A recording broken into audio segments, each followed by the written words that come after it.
తాకట్లో ఉన్న బంగారాన్ని విడిపించి ఆ రోజున మార్కెట్ ధర కట్టి మిగిలిన డబ్బును మీకు అందిస్తుంది కొమ్మూరి గోల్డ్. సార్ నాకు ఒక డౌట్ సార్, ఒక క్వశ్చన్. మీరు సాంప్రదాయాలు లేకపోతే మంచి చెడు మధ్యతరగతి జీవితాలు ప్లస్ స్త్రీలు వాళ్ళు ఎలా ఉండాలి, వాళ్ళని ఎలా గౌరవించాలి, వాళ్ళ వైపు ఎట్లా మసలుకోవాలి, ఇలాంటి విషయాల్లో మీకు చిన్నతనం నుంచి చాలా అవగాహన ఉంది. మీరు రచనలు కూడా చాలా చేశారు. కానీ సినిమా రంగంలో మీరు ఎన్నో పాత్రలు విలన్గా పోషించారు. చాలా సందర్భాల్లో మీరు ఆడవాళ్ళ మీద అత్యాచారాలు చేసే సీన్స్ కూడా ఉన్నాయి, అలా ఎక్కువ ఉన్నాయి. అలాంటి సందర్భాల్లో what were you going through sir? ఎప్పుడన్నా though it was an acting?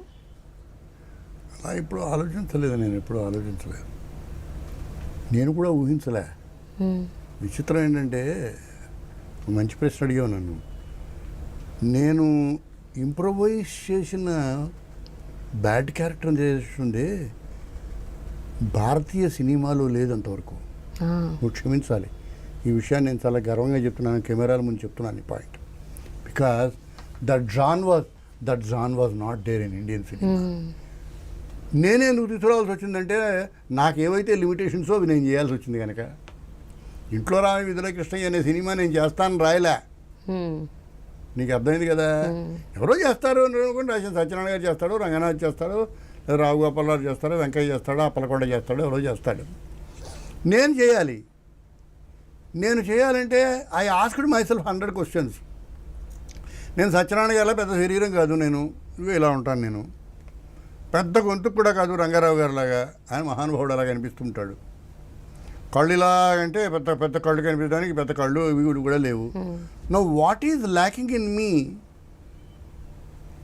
నాకు ఏవైతే లేవో వాటిని అకామిడేట్ చేస్తూ నాకు ఏవైతే ఉన్నాయో వాటితో మాత్రమే డీల్ చేయగలిగిన ఒక బ్యాడ్ క్యారెక్టర్ తయారు చేశా. ఓకే, నేను నీ పక్కన గెలుపుతున్నాను అనుకో, నువ్వు నన్ను నాకు పరిచయం లేకపోయినా నువ్వేమంటావు, నీ పక్కన ఎవరైనా కుర్రాడు వెళ్ళిపోతావు, వాళ్ళప్పుడు మారుతున్నారు, నమస్కారం సార్ అంటావు కదా. ఈ మాట తప్పనిసరిగా అనేటట్టుగా పాత్ర తయారు చేశా. ఓకే, నీకు అర్థమైందా? సో ముందు రాసింది వేరు, ఎప్పుడైతే మీరు నటిస్తున్నారని తెలుసుకున్నారో నేను ఇంప్రూవైజ్ చేసుకున్నా. Because that is easy for me. ఏమ్మా చాలా బాగున్నావు నువ్వు మన సుబ్బారావు అమ్మాయి కదా నువ్వు. మీ నాన్నగారు చాలా గొప్పవాడమ్మా. ఏం చేస్తున్నావు ఇప్పుడు? భుజం మీద చేసాడు. ఈ పిల్ల మామూలుగా మాట్లాడింది, వెళ్ళిందా కాదు. ఇవాళ ఇక్కడ సాయంకాలం 6 గంటలకి ట్యాంక్ బండ్ రోడ్డు. నమస్కారం, మా సుబ్బారావు అమ్మాయి ఉషా భార్యతో పరిచయించాడు. ఏంటి వీడి దరిద్రుడు? Is it possible? He did it. జీవితంలో ప్రేమ, జీవితంలో దుర్మార్గంగా కనిపిస్తూ దుర్మార్గాన్ని చేసే దుర్మార్గుడు కంటే దుర్మార్గంగా కనిపించకుండా క్యామఫ్లాజ్ చేసిన దుర్మార్గాన్ని చూపే పెద్ద మనిషిలా కనిపించే దుర్మార్గుడు ఉన్నాడే, ఆ దుర్మార్గం రేంజ్ ఎక్కువ. నాతో అన్నాడు ఈ మాట కన్నడలో. అతని పేరు ద్వారకేష్. మారుతారు మీ పాత్ర చేసేవాడు మా భాషలో లేరన్నారు. ఆయన పొరపాటు పడ్డాడు, ఏ భాషలో లేరు. గొల్లపూడి మారుతారావు ఈ జాన్ని పట్టుకొని 280 సినిమాలు చేశాడు. ఏంట్రా ఈ పిల్ల, అరే ఈ పిల్లని చూడలేదేంట్రా మనం? మరి ఎవరే నువ్వు నీ పేరేంటి? వెంకయ్య సార్, ఓ పని చేయరా, చంపి. Soft abuse. No it's an angularity. It's an angularity. నేను చంద్రమోహన్ ఒకసారి తిట్టుకుంటాం, మిమ్మల్ని పీకనొల్లు చంపేయాలని ఉందండి నాకు. నిజంగా ఉంటుందండి, కష్టం కాదు పని, మీరు చేయలేరు. మీరు పని చేయొచ్చండి. ఎప్పుడైనా నేను స్విచ్ వేసేటప్పుడు అక్కడ వైర్ కనిపించేది పెట్టాను, షాక్ కూడా చచ్చిపోవచ్చు. అయితే ప్రమాదం ఉంటుంది, ఆ షాక్ మీకు తెలియ ప్రమాదం ఉంది, అది మంచిది కాదండి. ఒక పని చేసి కత్తితో పడిస్తానండి, మీరు పడలేదు సార్, ఇలా మాట్లాడుకుంటాం కదా. నేను వెళ్ళే ముందు ఒక్క మాట చెప్తే వెళ్తాను సార్ మీతోటి, చెప్పండి సార్, ఐ హేట్ యూ అండి అంటాడు చంద్రమోహన్. థ్యాంక్స్ అండి, నాకు తెలుసండి ఈ విషయం ముందే. నమస్కారం అండి, జాత్ చూడు కాలు పడిపోతా. రాజురాణి జాకీలో మా ఇద్దరి మధ్య సీను. You understand my point? So ఒక పెక్యులర్ యాంగులారిటీ.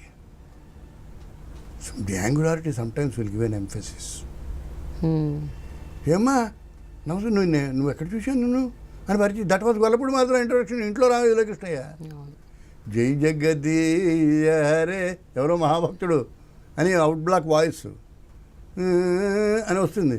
ఇలా తలుపు ఓపెన్ చేస్తే పెద్ద మనిషిలాగా ఉన్నా, బొట్టు పెట్టుకున్నా, గొల్లపూడి మారుతిరావు అని కొత్త మొహాన్ని, దేశం ప్రపంచం ఎవరు చూడలేదు దేశానికి వరకు, వాడిని చూసి నవ్వాలో ఎడవాలో వాడికి తెలియదు, దేశానికి తెలియదు. వాడిని చూశారు.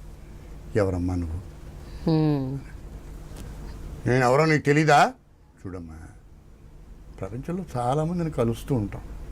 అందరూ మనకి జ్ఞాపకం ఉండరు కదా. మన ఇద్దరం ఎప్పుడు కలిసాం, ఏ సందర్భంలో కలిసాం, ఎలా కలిసాం, ఇది క్యారెక్టర్.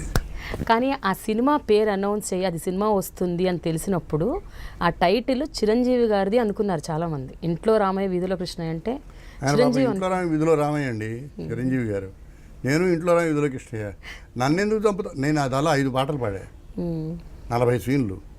ఫస్ట్ సినిమా జీవితంలో అయితే ఒకటి నేను I was an actor on stage. I was the best actor of Andhra university.